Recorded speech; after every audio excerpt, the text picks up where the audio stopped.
Donald Trump ক্ষমতায় বসার পর থেকেই উত্তপ্ত ইরান যুক্তরাষ্ট্র পরিস্থিতি। আর এ উত্তাপ ছড়াচ্ছে একে অন্যকে ছাড় না দিয়ে বাক্য বিনিময়ের মাধ্যমে।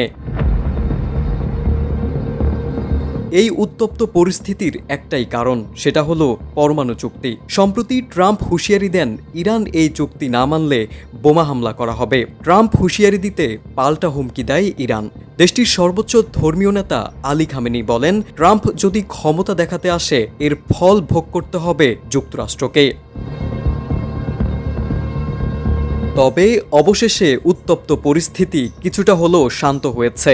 ওমানের রাজধানী মাসকাটে পারমাণবিক চুক্তি নিয়ে প্রাথমিক আলোচনার মধ্য দিয়ে বন্ধ রয়েছে উত্তপ্ত বাক্য বিনিময়। গত 12 এপ্রিল ট্রাম্প প্রশাসনের অধীনে এটাই ছিল দুই দেশের মধ্যে প্রথমবারের মতো আলোচনা। বৈঠক শেষে ইরানের পক্ষ থেকে জানানো হয়, যুক্তরাষ্ট্র দ্রুত সময়ের মধ্যে তাদের সঙ্গে চুক্তি করতে আগ্রহী। ইরানের পররাষ্ট্র মন্ত্রণালয়ের মুখপাত্র বাঘেই জানান, নতুন ভেন্যু নির্ধারণে ওমান সমন্বয় করবে এবং তিনি ওমানের প্রথম দফা আলোচনার আয়োজনে গুরুত্বপূর্ণ ভূমিকার জন্য কৃতজ্ঞতা প্রকাশ করেন। যুক্তরাষ্ট্রের সঙ্গে সরাসরি আলোচনার সম্ভাবনা নাকচ করে তিনি বলেন, ইরান সরাসরি সংলাপকে কার্যকর মনে করে না।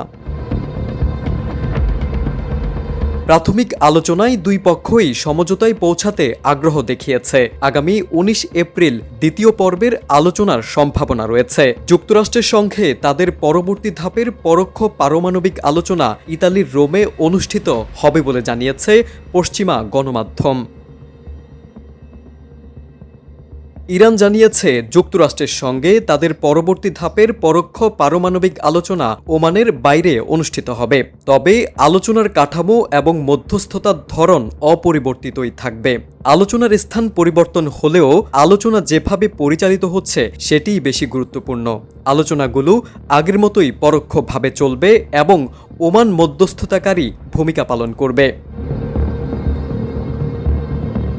ইরানের সঙ্গে প্রায় 40 বছর ধরে যুক্তরাষ্ট্রের কোনো কূটনৈতিক সম্পর্ক নেই। তা সত্ত্বেও 2015 সালে তাদের মধ্যে পারমাণবিক চুক্তি হয়েছিল, কিন্তু 2018 সালে এই চুক্তি থেকে যুক্তরাষ্ট্রকে প্রত্যাহার করে ডোনাল্ড ট্রাম্প। এবার নতুন করে পারমাণবিক ইস্যুতে তেহরানের ওয়াশিংটনকে পরোক্ষ আলোচনায় বসতে বাধ্য করাকে যুক্তরাষ্ট্রের বিরুদ্ধে ইরানের প্রথম গোল বলেও অভিহিত করেছেন বিশ্লেষকরা। তারেক আজিজ, সময়ের আলো।